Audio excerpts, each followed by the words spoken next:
So tonight's speaker we're very excited to have. Kevin Cheng is the co-founder of Incredible Labs, where they are training a mobile personal assistant named Donna. Previously, he was product manager at Twitter, director of UX at Raptor, and the designer of Yahoo Pipes.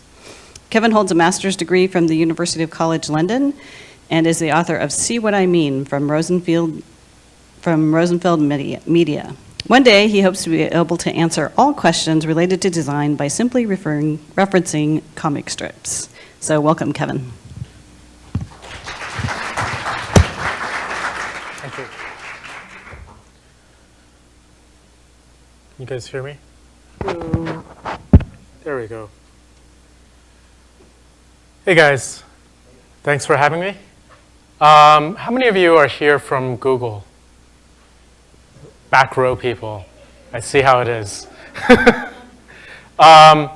For those of you who have heard me speak about this topic before I completed the book, you'll know that this is one of my favorite stories and really what I feel like was a turning point for using comics to communicate ideas.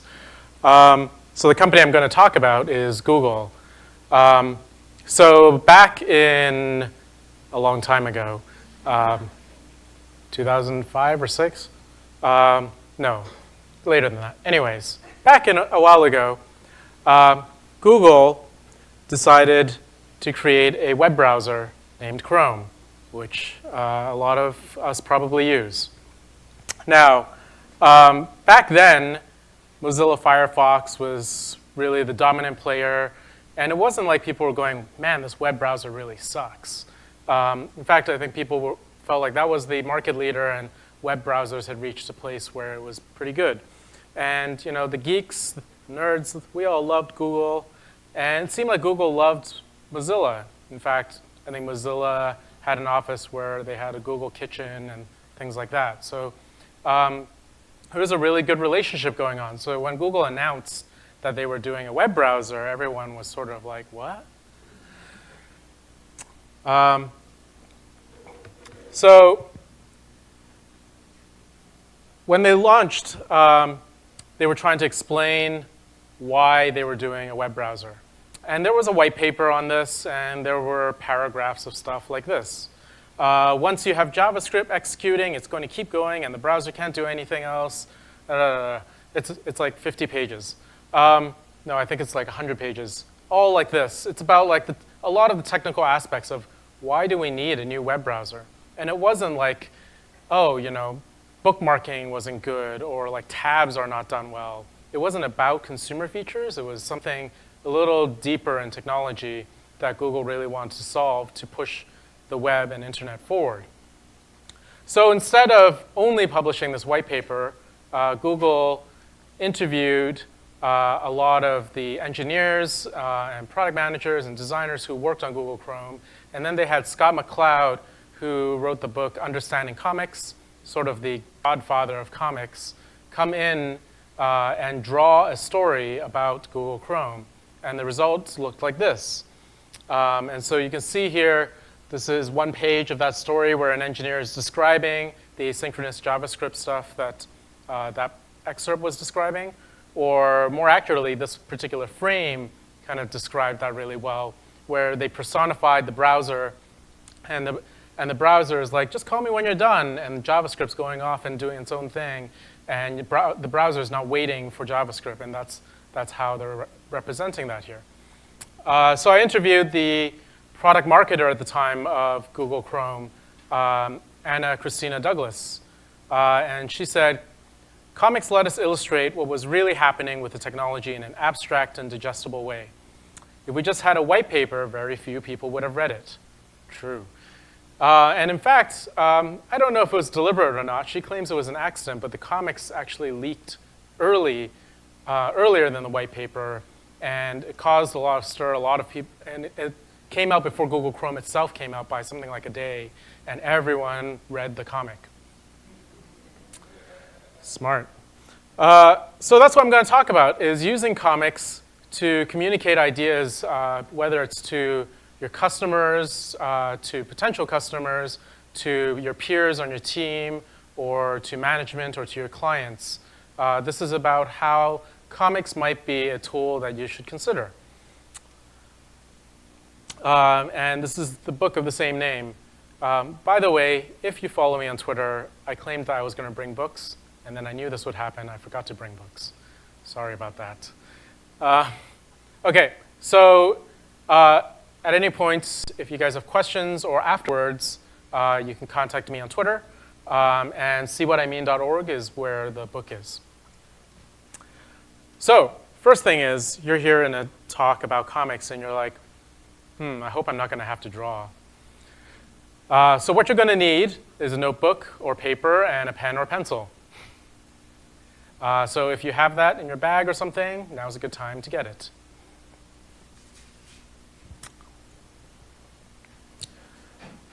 So what I'm going to talk about is a few things. I'm going to talk about why I think comics are an interesting medium, some properties that I think make it very unique and powerful. If you've heard this talk before, this part will seem familiar. And then I'm going to talk more about the process of like, OK, I get it. Comics are interesting. How would I go about doing this? And finally, some extra tips on how to sell this within your organization, as well as a few really basic drawing tips. So first, properties of comics. So I think there are 4 things that are really interesting about comics: communication, imagination, expression, and motion. So let's start with communication. So I think of comics as a really, really old form of communication, actually. If you think of comics as sequential art, a number of pieces of art in sequence which tell a story, then we've had comics for a very, very long time, before we've even had words. Sort of this really visceral, basic language that we all inherently understand. There are elements of the vocabulary that you didn't even realize you ever learned. So this was my design manager way back at Yahoo when I was working there, Tom Wales. And he owned this T-shirt. What is this dog doing? Passing gas. Some people have said that the dog is a salesperson, talking out of its ass. Could be that too. So I was like, Tom, that's really an awesome shirt. He's like, you think so? You know, what I think is really interesting is my 2-year-old loves this shirt. And he's never read a comic book in his life. And he's not reading yet, but he sees this shirt, and he laughs all the time. He knows exactly what, you can tell, he knows what that dog is doing.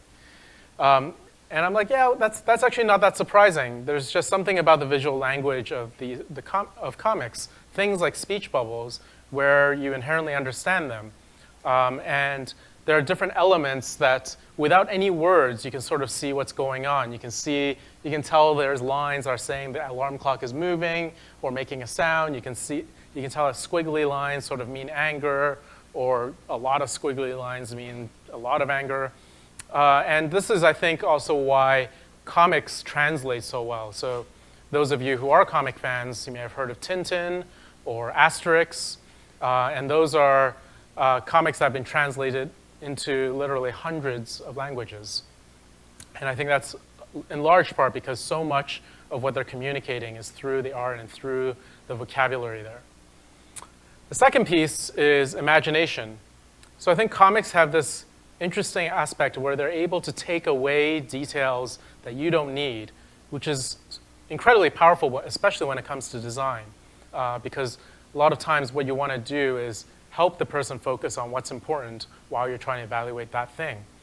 So this example is from Scott McCloud's book, Understanding Comics. But if you look closest to me, that smiley face could represent anybody in this room with equal likelihood. And as you progress to that side, it looks more and more like a 5-year-old version of me, 5 past years. But you know, that's so you can actually choose to abstract yourself away from, or the characters away, so you're not looking at a story and going like, oh yeah, that's Bob that works in the cubicle over there. And instead, the reader can put themselves or somebody they know into the story. And you can choose when to use detail and when not to. So you can say, like, the background is really important because it's important for them to know where exactly this is happening, but the character is not important, so I'm going to abstract the details away from that. And you'll see this actually done a lot in especially Japanese manga comics, where the backgrounds are incredibly intricate and detailed, but the characters much less so. They're not realistic portraits. But this also applies, interestingly, to UI. So when you're telling a story about a product or how a person is interacting with the product, you can abstract away details there. So this is back at Yahoo again. We were doing comics to talk about how somebody might use this new feature on maps. And at one point in the story, the person does a search. And we're like, OK, that's not really an important part of the story, except that they did a search. So we're just going to slap in a search results page. And of course, 2020 hindsight, everyone focused, all the people we showed, focused immensely on the search results page, despite it not being any different from the existing one, and talking about things in there. And so we learned from that and abstracted away the details to show just Yahoo local, Mountain View, and it's clearly a search page. And those are the level of details that people needed. But we could even take it further and not show the screen at all. And sometimes you just need to show just enough UI so it's not awkward and you're trying to explain in text what the heck is going on. All you want to do is show, OK, now this person is selecting something. And so like you can show an excerpt up there, or you can even just make it a little more sketch-like so that you can tell that this is a rough thing. All it is there for is getting the point across. Thirdly, I think comics are really great at expressing things, which is one of the other reasons that I think Japanese mangas abstract away the details of faces of people, is because then they can be more expressive and exaggerated. If they were realistic portraits, it would be harder to do that. So if you take these words, I'm sorry and thank you, they seem like they don't have a lot of different ways you can interpret that. One's apologetic and one's appreciative. Those are very clear meanings. But if you map it onto different expressions, all of a sudden, the same word carries a lot of different meaning. So it can be very sarcastic, kind of like, sorry. Or it can be like really heartfelt, appreciative, like, thank you. And so it's this combination. It's like not the words by themselves, not the pictures by themselves, but this combination of the two things makes it really interesting. And this expressiveness is also in sort of the art form of comics, the exaggeration that I was talking about. I'm sure you guys have seen a Pixar movie or two, and you might be familiar with WALL-E, where they're able to get so much expression from really just eyes of the robots. They don't even have mouths, and they can carry so much expression just through those. Lastly, and I think possibly the most interesting and powerful of comics is motion and time, how comics are able to communicate these in so many different ways, where normally you'd just be using words, and it's hard to kind of feel what it means for time passage. So if you take this little stick figure and you move it across, it's a stick figure that's jumping up and then landing. But if I did nothing but add empty space between them, all of a sudden it changes the meaning. I've added nothing but space, and yet it now looks like this person jumps really high or was abducted by aliens and then returned later.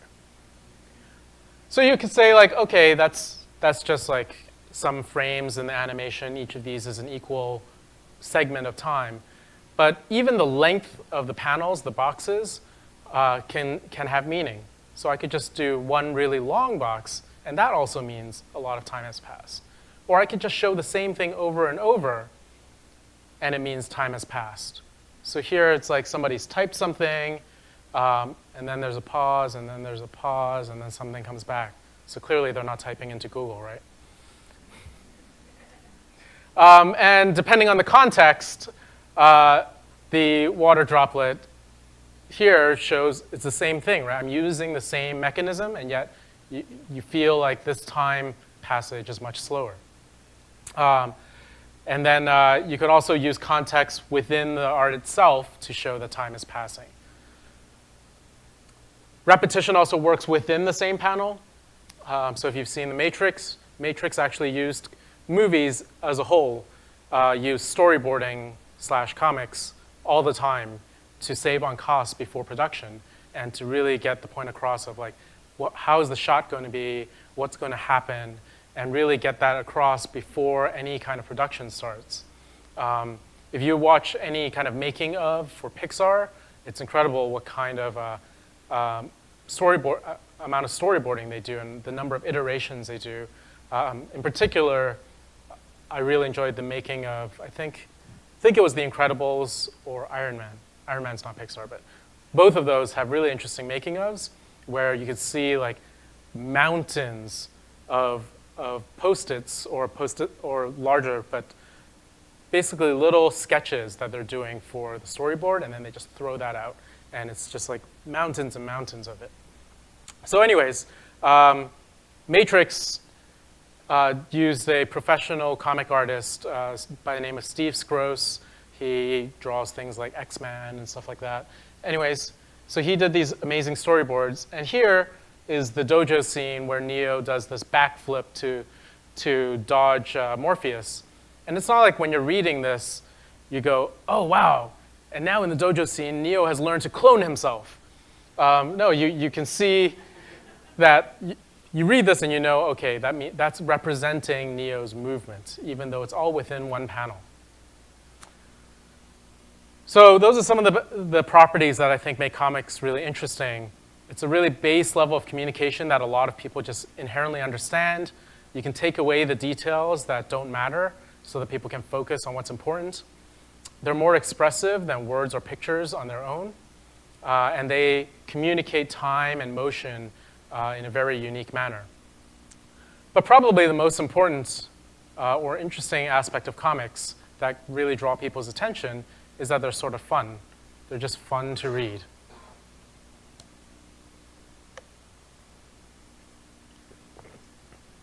Okay, so let's say, like, okay, this is interesting, but what am I going to do with this when I go back to the office? Because I can't draw comics, and I'm not going to hire Steve Skroce to do comics. So, how many people here consider themselves artists? 4, 5? So, very few. How many here are designers? More than half. So, I mean, that's surprising. A lot of times, if you were to ask like a layperson, they would think a designer is probably an artist. So, there's a book called Orbiting the Giant Hairball by Gordon MacKenzie. It's not really about comics at all. It's about creativity. Gordon MacKenzie used to work at Hallmark, and he was talking about how to stay creative in a giant organization, which is the hairball, and orbiting it instead of like flying off and doing creative things but not related to the hairball. So it's an interesting book in and of itself. But what really stuck with me was one of the stories, one of his anecdotes from the book. He would have this truck of all these like sculptures and stuff, and he'd go to schools and kind of show them and talk to them about art and creativity. And he'd ask the kids, like, how many of you are artists? And so he'd ask this in kindergarten, and you can guess, right? Kindergarten, everyone's like, yeah, I'm an artist, I'm an artist. And then you go to first grade and you ask how many are artists, and like half the kids put up their hands. And then you go to second grade, and it's like there's a few, like, I guess there were a few here that were sort of like. So I think, so what he talks about, and I agree with, is like, why is that? It's not like there was like an exam through each grade where they're like, okay, you're entering second grade now, but unfortunately, judging by your work and your finger painting, you cannot call yourself an artist anymore in second grade. No, obviously, it's some kind of weird societal pressure that happens where we've defined what artist means, and you have to be like some level of like acceptable talent, or like you have to be able to put your stuff out on a gallery or get paid for the work or something like that. In reality, all the kindergartners were artists, and you weren't going to say they're not artists, because they are. And everyone here is also an artist for that same reason. So I'd like you guys to take your pen and paper, and I'll give you 1 or 2 minutes to draw a neighbor, somebody next to you. An accurate portrait of your neighbor. Accurate. As accurate as you can make it.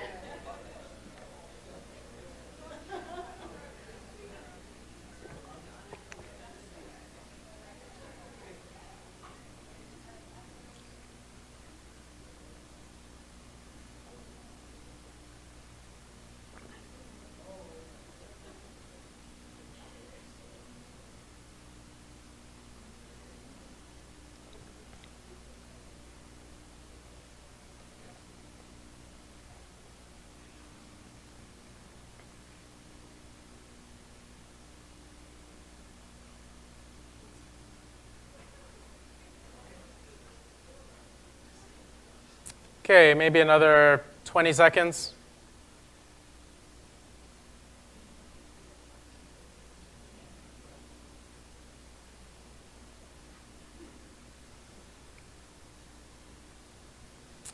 All right.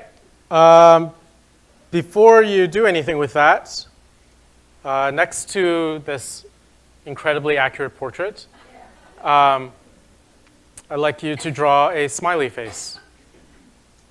Circle, 2 dots. And you don't have 2 minutes for that. And then when you're done, you may give the drawing to the portrait, to the person you're drawing a portrait of.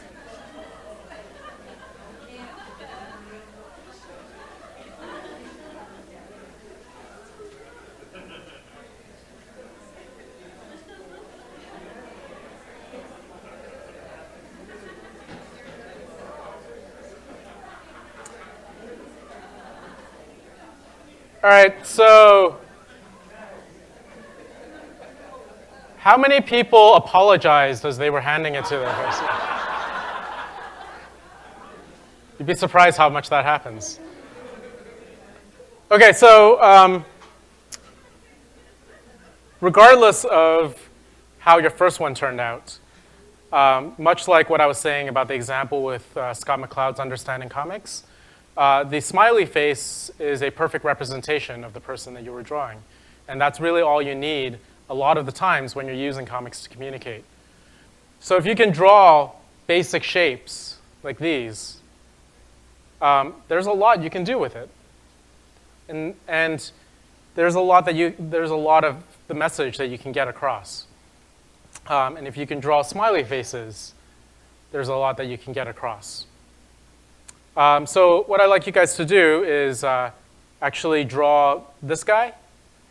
Draw a bunch of them, like this.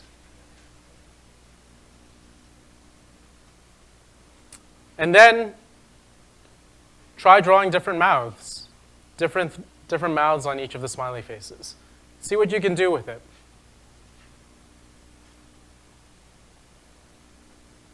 Sorry to those of you with no pen and paper. There are extra writing implements here if you need them.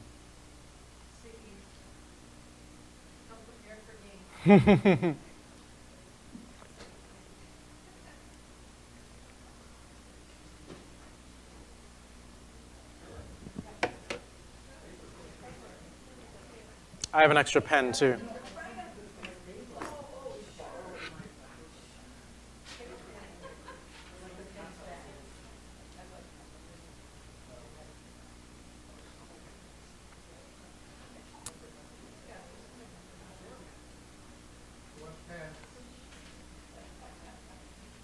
Okay, so what kind of expressions did you guys manage to get? Smile and frown, obviously. Squiggly? A circle? What's the circle? Surprise? Somebody else? Sideways D. Like a smiling, right? Yeah. Like an open mouth smile. Tongue sticking out smile. That's my favorite one, actually. So yeah, circle, surprise, tongue sticking out. You can start showing teeth or not. If you want to start getting really creative, asymmetry tells a lot. But these are all just a few lines, very simple, and it tells so much about what the character is doing. In fact, much more than you could probably if you were trying to do a realistic one, because, I mean, let's face it, when you're talking to someone, you're like, what is that person thinking? I can't tell. But this is very obvious. Okay, now try this. Draw a bunch of these guys, and then change the eyebrows.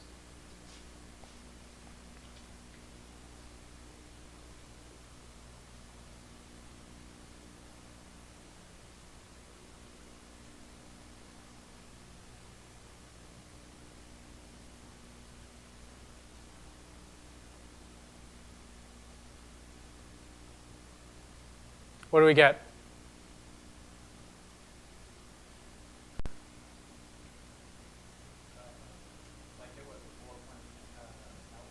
Outward. Anger. Yeah. Ooh, thick. Yeah. Unibrow. Like happy, curve, somebody's playing. Yeah, or surprise, right? Okay. So yeah, again, did a lot of those things. There's the obvious stuff, right? Like anger. But how far they are from the eyes, that changes it too, right? If this was closer, it's different from here. It's like just like this, or like asymmetry again, furrowing. There's a lot you can do again with just a few lines. So between just the eyebrows and the mouth, there's almost limitless potential in how much you can express in a person's face. So speaking of faces, when you draw a face, like draw a realistic face, a circle, and then you draw the eyes, where do the eyes go? Is it a third of the way down? Halfway down, exactly. Probably the most useful drawing lesson that my dad taught me was around drawing faces. So I'm not going to spend like an hour going into like in-depth art lessons here. But this was probably the most useful thing that I was taught by my dad, who's an electrical engineer. But he taught me how to draw faces. So the trick is draw an oval or a circle, whatever the shape of the head is, do a cross, and the eyes are on the center line. The bottom half, split it into thirds, and you've got the line for the nose and the mouth. So this easily, once you know this, there's so much you can do with it. Because once you realize that's where the proportions are, then you picture like, this is a ball.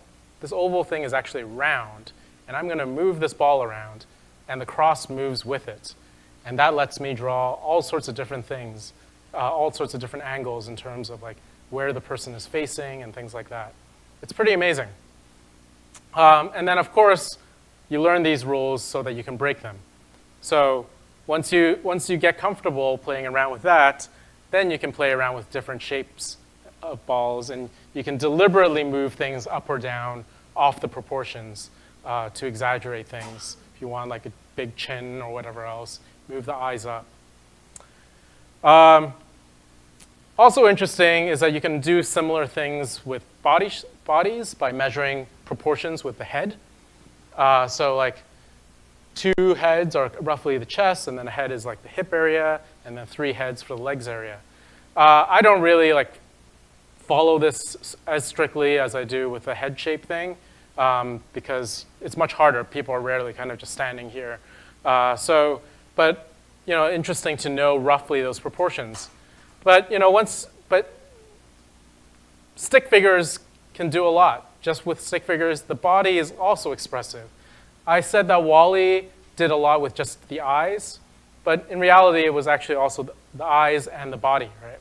It was like how they moved and yeah, the motion.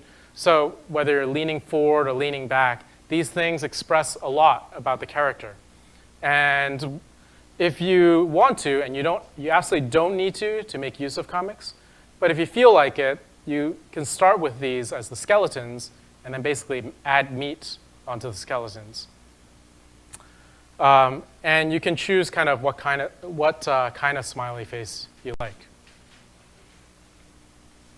So that was the crash course. You can all breathe a sigh of relief now. Okay. Are there any questions so far? I can repeat the questions. Yeah. Save you from like running around. Okay. I'll keep going.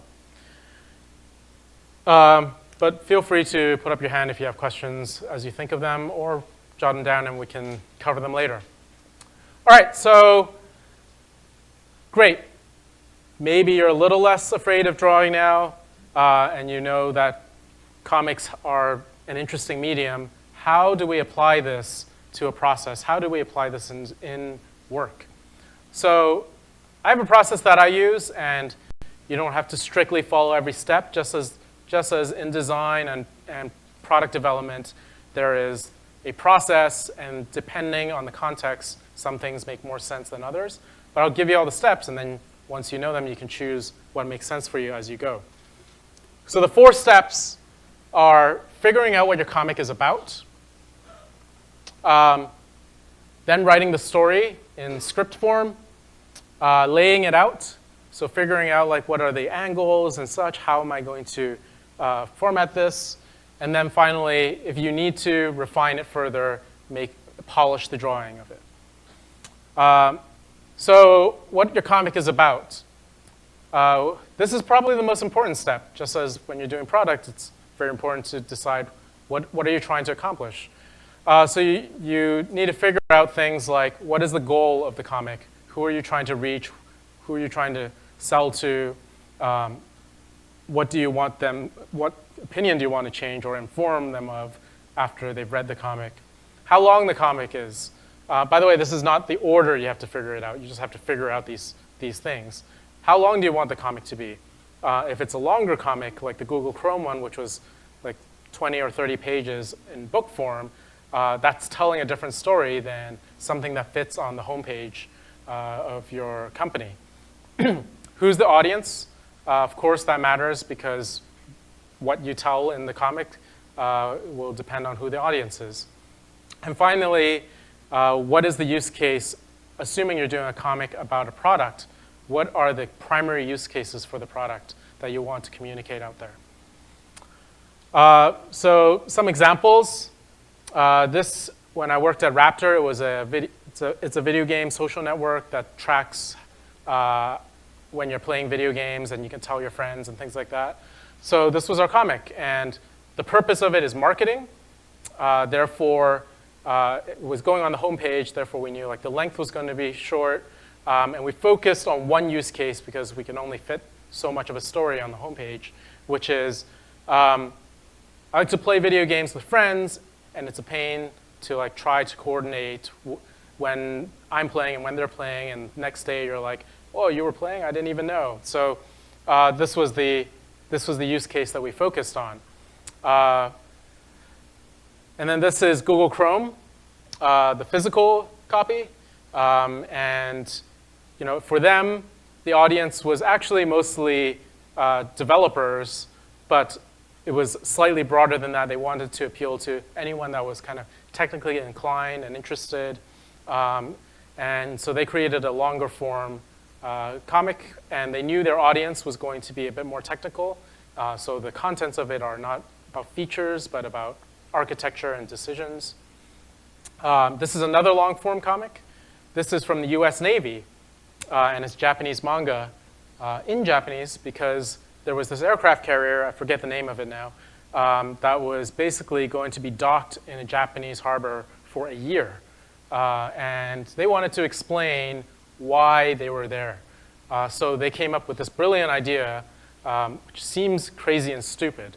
But in Japan, like every third person is reading a comic or something like that. You literally can't walk a block without seeing somebody reading a manga comic. So they created this long-form Japanese manga, limited edition, to explain why they were there in English and Japanese.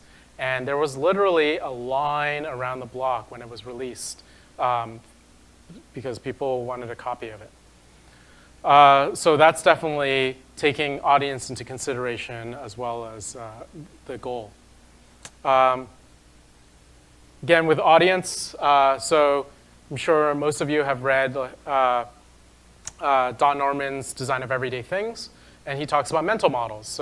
And mental models are really about like, who are you speaking to and how do they think about things? And it's the same with comics because you're speaking to them and you need to figure out like, what is it that you're going to communicate to them? So if you're doing a manual, for example, on how to operate the camera or how this camera works, do you want to talk about exposures or do you want to say, press this button? So taking audience into consideration.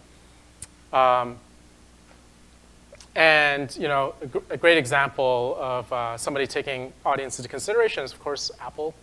Right? They don't talk about the number of pixels that FaceTime has or the frame rate.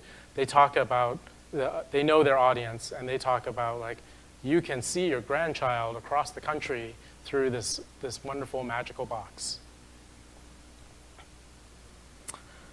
So once you've figured out what your comic is going to be about, then it's time to start writing the script for the comic. And I say script pretty deliberately in that it's a similar process to making a movie where there's a written script. And a lot of professional comics actually use this format similar to movies. So this is from Harry Potter, script segment from Harry Potter. Right? And you'll see, like, interior of tent, late afternoon. Harry paces, Hermione snaps shut the flap, etc. Hermione says, how are you feeling? Okay. Harry nods, blah, blah, blah. The keys to concentrate, after that, you just have to battle a dragon. Okay, so there's a bunch of things going on here. There's the setting, which is set differently in terms of the typeface. And then there's the action, which is italicized.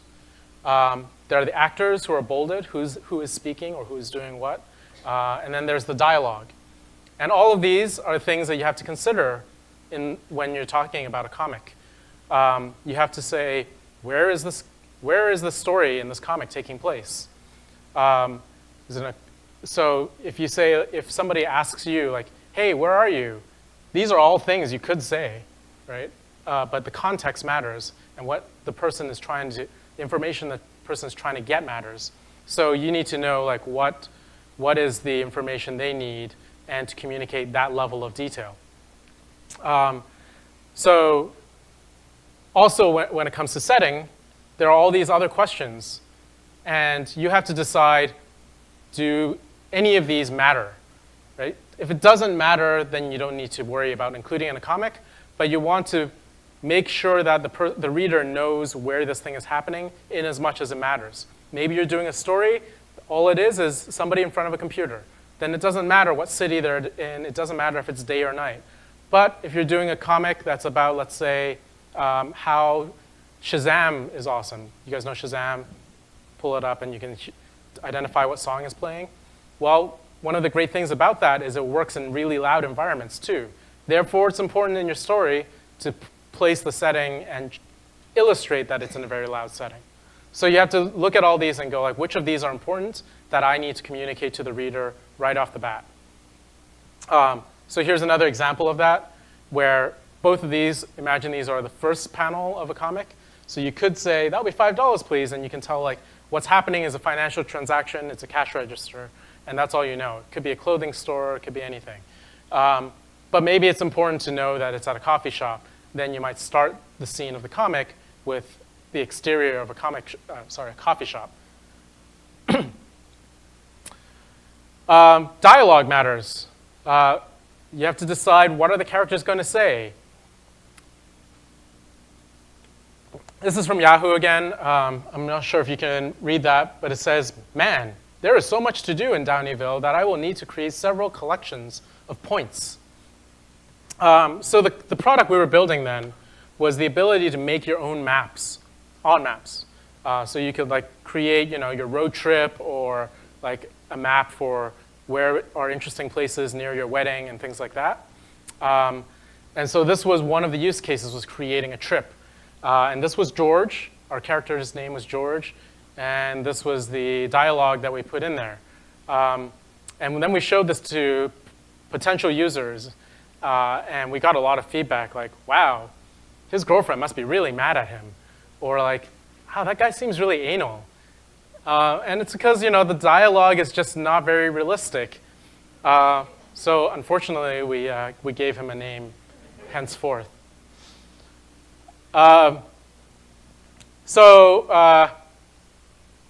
Something to consider when you think of dialogue, and this is a very common mistake, is that early on, you might choose to put a lot of descriptive text, what I call captions, by the comic. And I think of these as sort of crutches to comics, in that you could use it to describe a lot of things that are happening that aren't happening in the story. It's like having a narrator talking for 5 minutes and like almost nothing is happening in the scene. So try to avoid doing this when you're making comics. By the way, this is from Lori Vitelny, and this was an Apple thing from 15 years ago, I think. 12 years ago. Looks kind of familiar, right? Yeah, so when you look at this, it's like Bill decided to create a digital photo album, brought the digital camera home from the hospital. So like, this is like his baby was just born. All this stuff has happened, and all you see is he's like taking an SD card out of a camera. So like, try to tell the story and try to force yourself to like draw out the story. And what that also forces you to do is go like, you know what, this part of the story doesn't matter, because you're like, I don't really feel like drawing that. So whereas like if you're just typing words, you're like, it's just a few more words.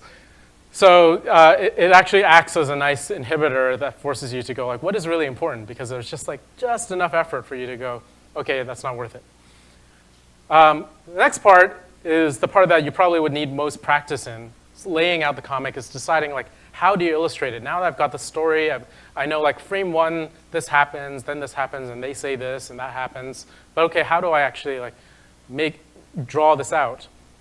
So there's a few things to consider, and these are things that you generally consider when you're drawing or doing photography or anything like that. Things like composition, like how do you compose the whole scene, the perspective that you take, and the flow of the story. So composition, I mentioned Shazam as a comic. So this is a perfectly serviceable comic. It says, it's like, what is this song? Sounds really interesting. Oh, I'll just use Shazam and find out. And they're like, oh, it's by Polygroovers. That's it. Works. This tells a story. It's amazing. Shazam does this thing, and you just go like that. But there's a lot of things that are kind of weird about it. It's really cramped. It's kind of boring to read. So it's amazing like what changing it just a little bit can do. Right? It's all the same dialogue. Move this out a little bit to give it more space. You can even see the Shazam logo so that you can see like what is going on. Like there is an app running, and then you can see like there's an album cover. So not only have I made it more interesting by changing the angle, but I've also added more information visually without adding any more panels. And it even gives you kind of, at the last part, this feeling like you are the one getting this information from Shazam, because it's kind of from your perspective. Can't talk about composition without talking about rule of thirds. Right? So this is a basic rule that people use in composition. Divide a panel or frame into thirds, and generally things are most interesting along the lines of those. In this case, I've actually like put it right up against the top, and that's probably not ideal either. Might even be better to put the head into the intersection on the top left. Another trick is to make sure that you leave enough room. So put the text first, and then put the drawing in. And that way you can ensure that there's enough room to do that.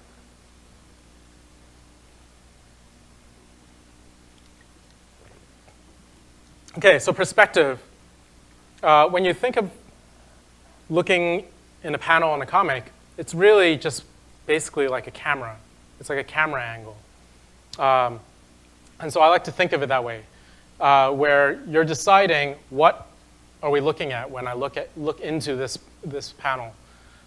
So this is a person, and there's like 3 camera angles just to give you an example of how it can be so different looking at the same scene. So here you're just like, oh, there's a guy going like this, like, hi. And then you're like, you take a higher angle, and you're like, whoa, there's a dead body thing outline in the back. Or like you take a really close angle, and it's like somebody's like right up in your face, and you feel that. You look at that, and you're like, okay, this person is right here. Or the last is like from below and feels like you're more in the scene, feels like you're kind of looking up at the person. And so like, depending on what you're trying to accomplish, if you want more of the scene to be covered, you want to see more of what's going on and give context, you take a higher kind of 3/4 angle.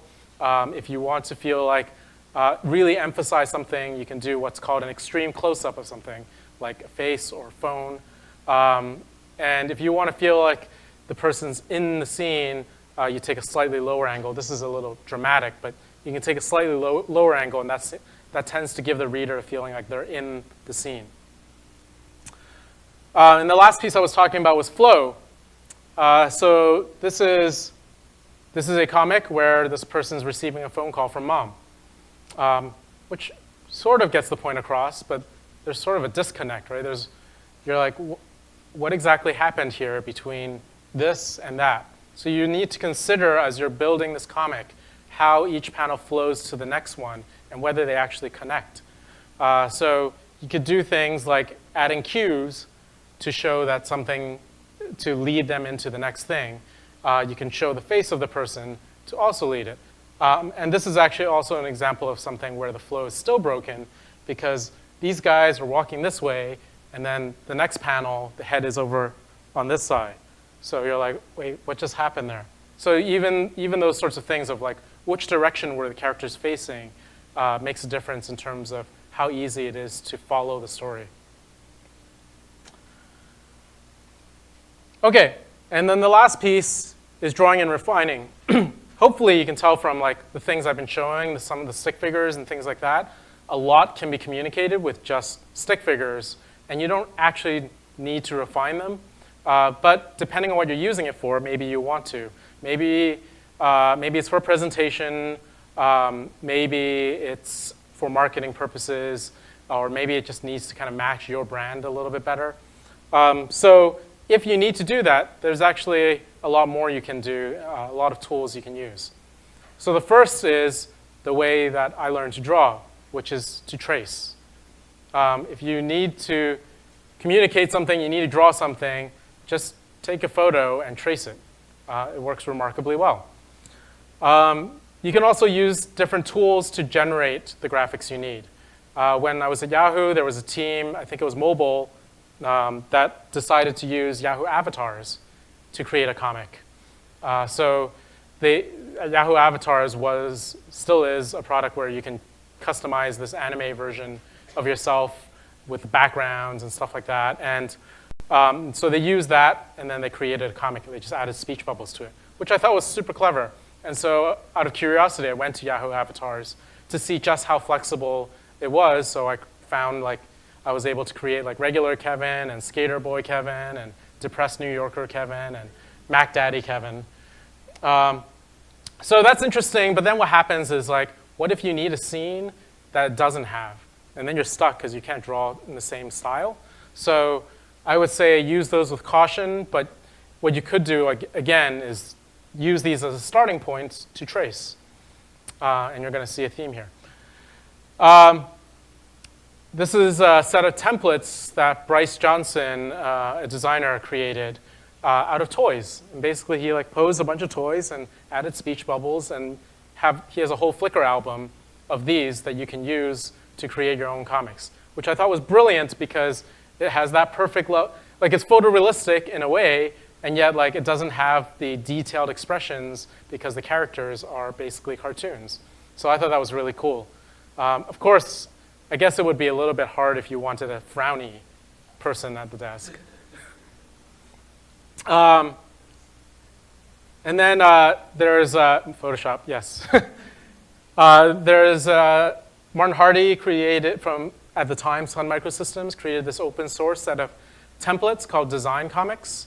And there's a ton of them. There are like hundreds to each character with all sorts of different combinations and with phone, without phone, looking at person, et cetera. So they basically hired an artist to generate a whole bunch of different templates and then open sourced it on designcomics.org. Because it's on Sun Microsystems, unfortunately, the templates are in like OpenOffice or something like that. But I'm sure you can convert them. These are cool in that there's a ton of different templates.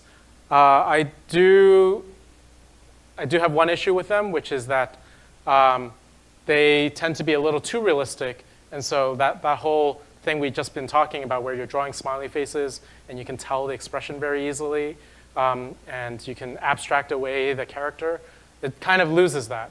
It's almost too photorealistic and I think a little bit scary. And look at, like, this is two different frames actually, and I can't tell like how are they different in terms of expression, what are they trying to express. So I think that's part of the thing that is problematic, which is really unfortunate because it's a giant and awesome resource. There's tons of software you can use to help you build comics. There's one called Manga Studio. It is kind of made for people to like professionally create mangas, so probably priced at a little bit higher than you would want. But it has also all the tools that you would need for creating a comic. Things like creating panels and like dithered backgrounds and all this other stuff. A much cheaper alternative is a thing called Comic Life, or Comic Life 2 now. There's a second one. This is on Mac or PC, and it's designed for this use case, which is like create fun little photo stories. But you can put any art in there because they're basically just like throw in JPEGs or PNGs, and then you can like pull speech bubbles, choose whatever panel layout you want, do sound effects. Really, really easy to use tool. It's from the same guys that made Sketch, if you're familiar with that. So highly recommend that one. Online, there's a bunch of comic generators. There's one called Bitstrips. That's with an S.com. I don't know what Bitstrip takes you to. This is awesome. You can add characters, zoom them in and out, add props, add backgrounds. So I think that it has a lot of different resources, and it has that abstract thing. So it's great, really versatile. I find the usability a little bit annoying on this one, and also this is completely personal and subjective, but I'm not a fan of the art style. Another one that I really do like the art style of is Pixton, P-I-X-T-O-N. And they have the same thing, which is like you can place characters. You can even customize and create your own character, save that to reuse over and over again in future comics. And something that's really cool that I don't have the video here, but you could do things like drag this hand like up, and then like the arm will move up like a little puppet. So it's very, very easy to pose the characters, which I thought was incredibly cool. And you can also rotate these characters, which in bit strips you can't do. Okay. So finally, inevitably, I talk about all this stuff, and people go like, yeah, but how am I going to convince my client / boss / whatever that I can use comics and I should use comics? So when it comes to this, I have a few suggestions. The first is consider the audience that you're speaking to about comics, or you're trying to convince them. So some people care about the ROI of like, what am I going to get out of the comics? How much time and money is this going to take? And so like that is different from like, is this actually useful? Does anybody use this? What is this going to get for us? or somebody who cares about the schedule more than the money. So first consider who you're talking to before you figure out how you're going to sell it to them. And in both of those cases, there are lots of arguments for it, though. So I see Gail's here. And this is a graph from Gail and Lori Vertelny way back from a BayCHI paper about different tools and the level of resources and effort required to do them. And actually, this has changed a lot. This was 2001, I think.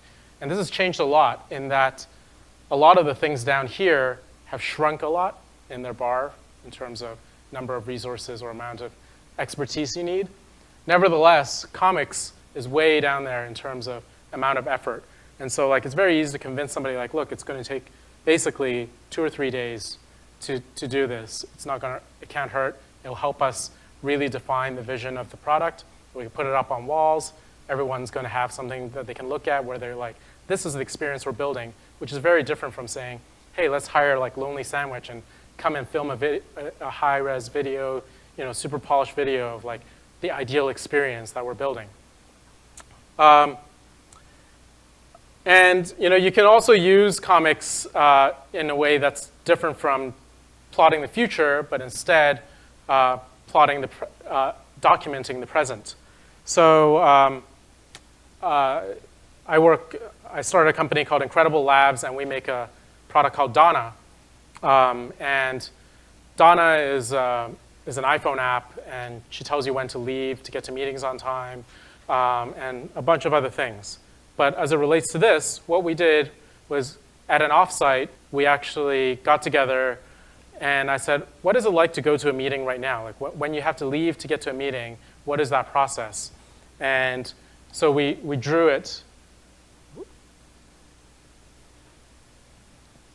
So we put a flip chart up and started drawing it. And we're like, well, it starts out like you're not paying attention anymore with wherever you're at because you're like, when is it time to leave? Do I have to leave yet? And you're like, did I feed the meter? Do I need to tell the other person that I'm running late? I wonder what traffic is like. And you're not paying attention to the thing you're at right now. And then you're like texting them, like, are we still on for drinks? And then like you're trying to tell them you're running late. You look in calendar to see where the meeting is. Then you open maps to find out where the meeting is. And you're looking up traffic, et cetera, et cetera, et cetera. So this comic just goes on. Yeah, 2 flip chart length.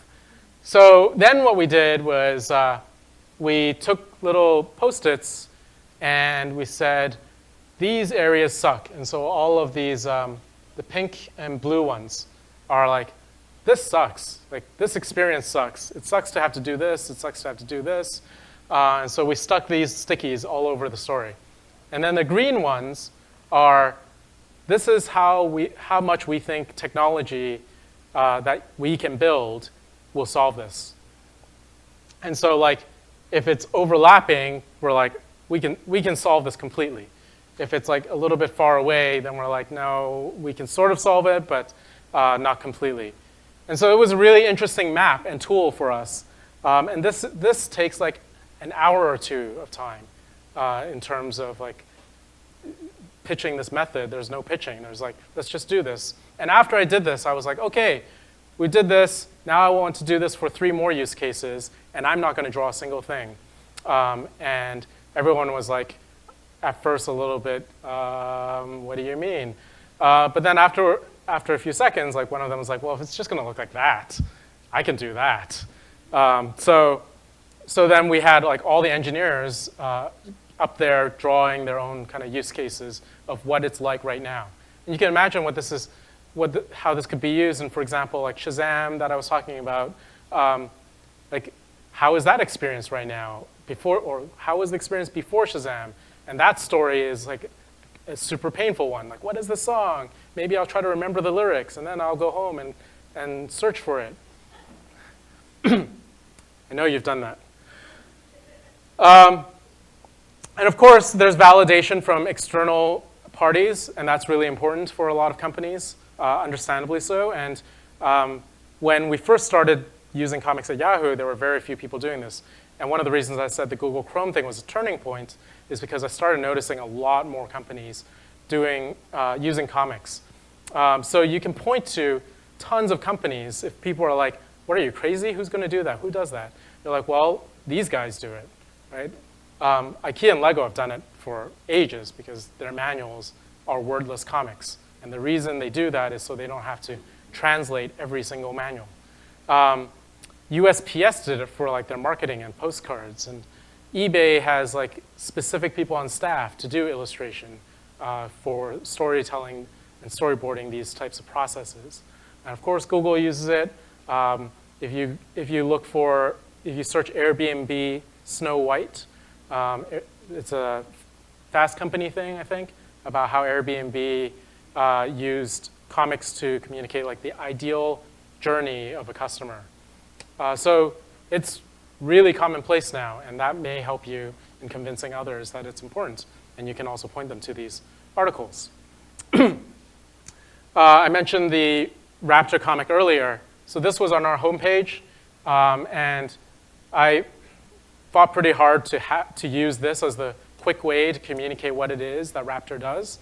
My CEO at the time, this is recorded, right? My CEO at the time was like, was really not convinced. He's like, you just want something for your book. Like, yeah, that's true. But still, I think it's better. That's why I'm doing a book. And so he was like, okay, I convinced him and we launched with this. And he's like, okay, that's great. I really think we should try something else.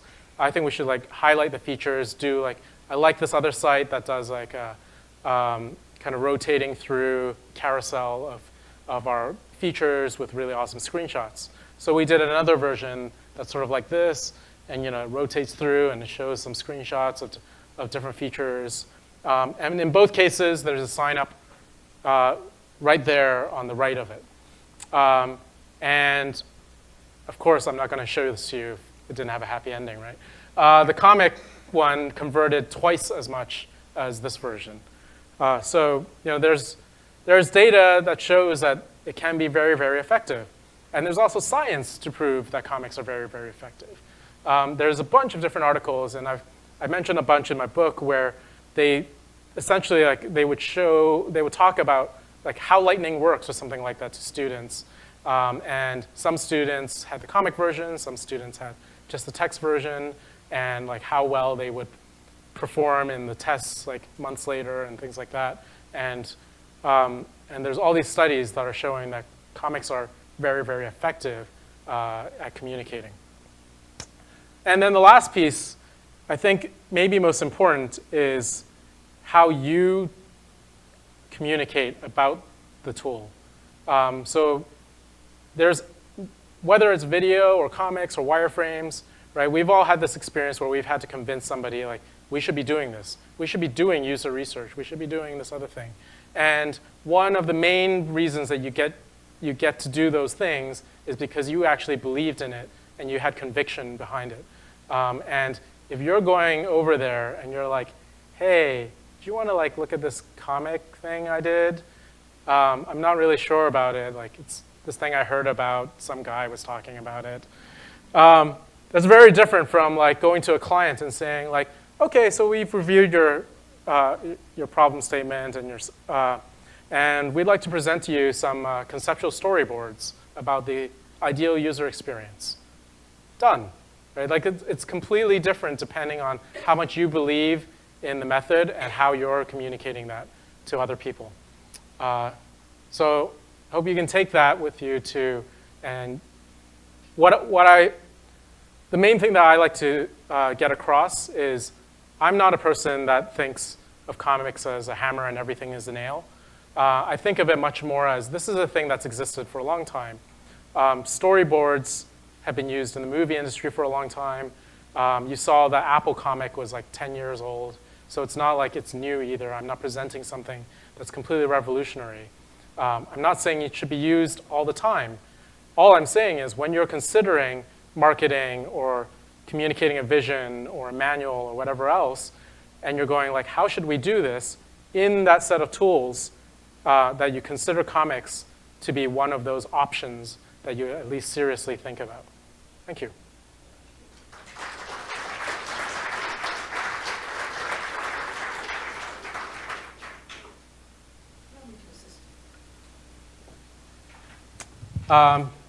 So I'm happy to take any questions. And if you're too shy, that's my email. Also, I know this is hard to write down and remember, but I basically keep a live set of bookmarks on things related to comics, whether they're resources, tools, or examples. So you can, if you look at that, you'll see like I'll continually add to that. But email me anytime. Also, since I didn't bring any books, if you feel like buying the book and you put in Kevin Cheng in the Rosenfeld Media site, my full name as one word, you get something like 25% off on the book. Questions? Maybe they want to draw it.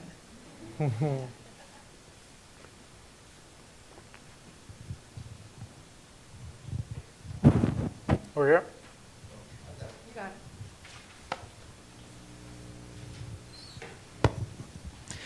As a designer, I'm accustomed to sketching things out, doing wireframes to be implemented by somebody else.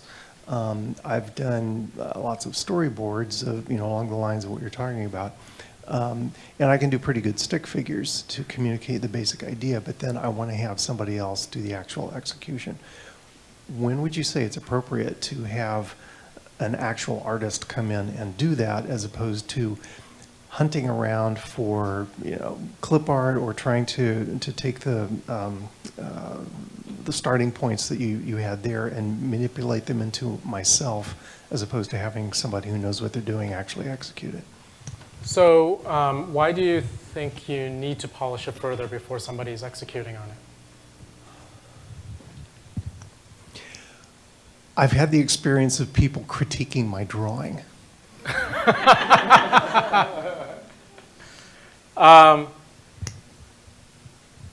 I guess I would say like that's probably a good cause for it to remain even more rough as a drawing.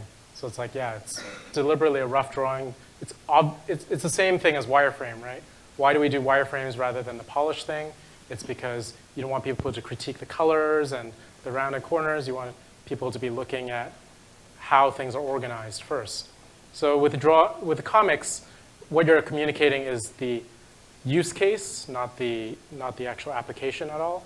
So if you were getting that story across, that's what matters. And I would say I would actually veer to less fidelity if you're having that problem. I mean, maybe I'm being idealistic and those guys are just dicks. That, yeah, okay. Other questions? So aside from factors like people being resistant, have you encountered any use cases where you have consistently found comics perhaps not being the right solution?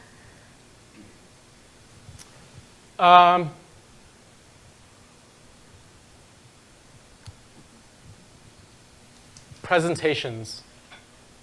So like, comics and presentations are really awkward. There's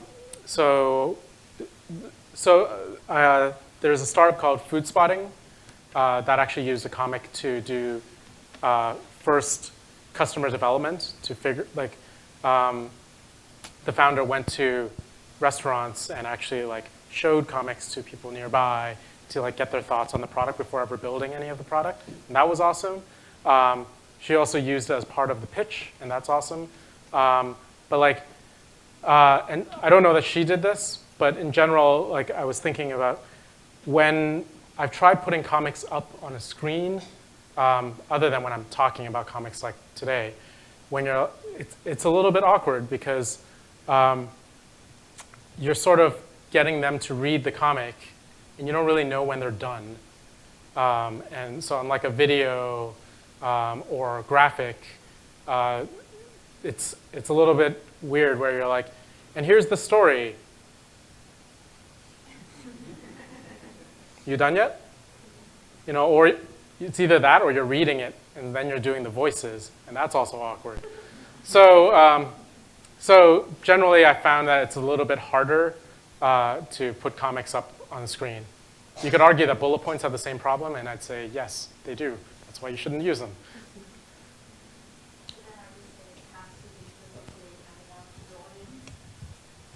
So I would say, so the question was, do you suggest physically handing it out to the audience then?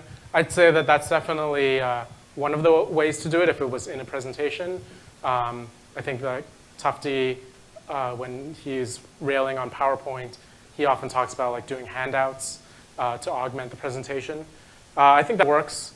I think all I'm saying is even in the context of a presentation as a whole, like maybe comics don't belong, and they belong before or after as materials, or just in other contexts, like, hey, showing you this thing, this story. If they've read it beforehand, I think that makes it so that you can come into it and have a discussion. I guess the difference here is if you're presenting to talk specifically around the comic, that's probably different, right? Because then you're there to like discuss the details of the comic and like, is this the story? But if it's like a pitch where you're like, we think that this is what we should build, then that's different. I'll just mention one thing I did once in that situation was I assigned different people in the meeting to play the parts of the different characters. So you're going to read the dialogue for this person, you're going to read the dialogue for that person. That way they all participated on it, and it worked quite well. Yeah, that's a great idea. Yeah, and also when we used it for user research before, where we've actually brought people in to read the story and to kind of find out, like, I don't know, is this real? Is this something that's like that you feel is useful to you? The process we went through there was have them read it quietly first, and then read it out loud a second time, and talk about how they're interpreting the story. And that seemed to work reasonably well. And I wouldn't say that it's perfect. Question over there. I've had a problem in the past where I've suggested comics as a solution to a particular problem, and it's been rejected, not necessarily because of ROI or because of a misunderstanding, but just sort of this is not a professional approach to what we're trying to do here. Is this just an issue of there's a certain stigma behind comics, or is it just an issue of misinterpreting the audience for what's going on here? So was it like teammates or like management or what? So, a little bit management. This was suggested as marketing materials, not necessarily. Mm-hmm. Yeah, so marketing materials, I can understand, like, marketing materials is probably one of the most challenging ones to convince somebody that that's the way to do it. And in some cases, I think that it may be correct, right? It depends. It's a, like, I think brand is definitely part of how comics are perceived. I think one of the problems is, it's true, there's a stigma with comics. It's progressing very nicely right now, where it's becoming much more accepted as mainstream art form, and I hope that continues. There are great graphic novels that are making New York Times bestseller lists and things like that.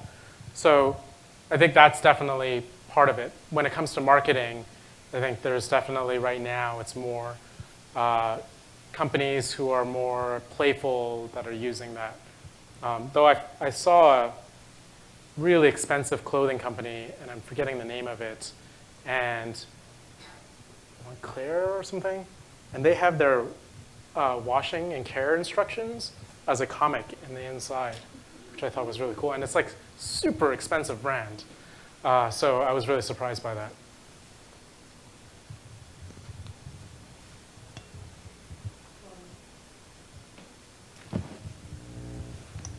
Thank you for all the good suggestions. I have a question in terms of drawing more conceptual things. Have you seen any good resources for that? You know, like words like strategy and, things that aren't as concrete. What do you recommend? Sorry, maybe you can clarify a little bit. You're going to need that mic. It was buzzing. So, yeah, maybe you can clarify a little bit by what do you mean by strategy? Like, are you Well, words like strategy, like right now, I'm not talking about as much about graphic facilitation, but let's say you're in a meeting and you want to illustrate something. So like you could use a target to show a strategy, innovation, people use light bulbs. But I mean, sometimes it's a little more difficult to find images, when you want to convey a certain idea. So with those kinds you're talking about like iconography? A little bit. I mean, you tend to see that kind of being used more in graphic facilitators, but they'll tend to use more concrete things. Right. But I think it would be really helpful to use more illustration and cartoon stuff in like executive business meetings and things like that. I mean, when I think strategy as it relates to comics, I tend to think of it as like it's storytelling, as you said, not graphic facilitation. So it's really, if you have a strategy or a vision of where you want the company to go, comics can be a way to say, this is where we're going. Just as,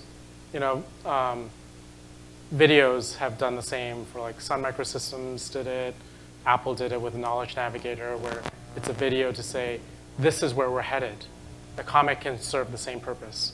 And sort of that's how I think of comics as it relates to strategy. I'm not sure if that's really what you were asking, but hopefully that's helpful. It's part of it, so it's a start. Yeah, we could talk about it more afterwards. Totally, thanks. Anyone else?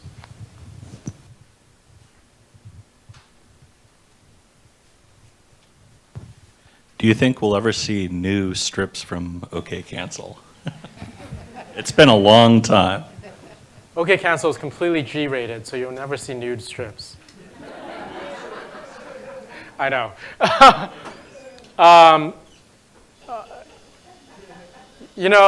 The industry never has a lack of things to make fun of. I'll give it that. So I've wanted to start it up again many times, but running a company takes a surprising amount of time. So doubtful, but I would love to. I don't see it happening anytime soon. Who needs sleep? Who needs sleep? Actually, I already don't do that, but thank you for that, though.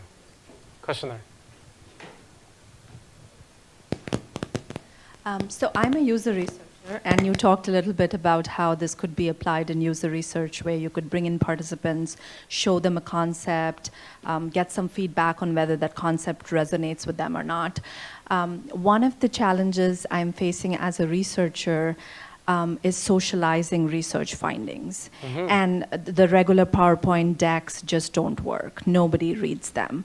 So I have done things lately like building infographic posters with help from visual designers, because I don't have any of those talents. Have you seen any examples of this being used for socializing research results, findings? As a matter of fact, I have.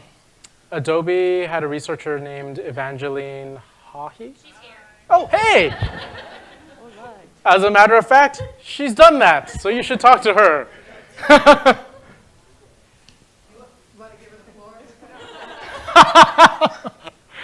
Sure, absolutely. Hi, Kevin. Nice to meet you. Yay! So She's in the book. Yeah, what I actually did was, so I also can't really draw, and my challenge was doing a lot of phone interviews with screenshots and trying to get across kind of the vignettes or what the stories behind these groups of people. So I basically created a physical comic using the Plask tool, using screenshots, kind of using the thought bubbles and having some of the call-out caption, kind of the vocabulary that comics use to kind of show scene and time and place, to kind of, in that one page, get a sense of this type of person is doing this kind of work and what their needs and goals are. And I basically put it in InDesign, went to Kinko's, made a few copies, and handed them out to select people. It was very limited edition. So.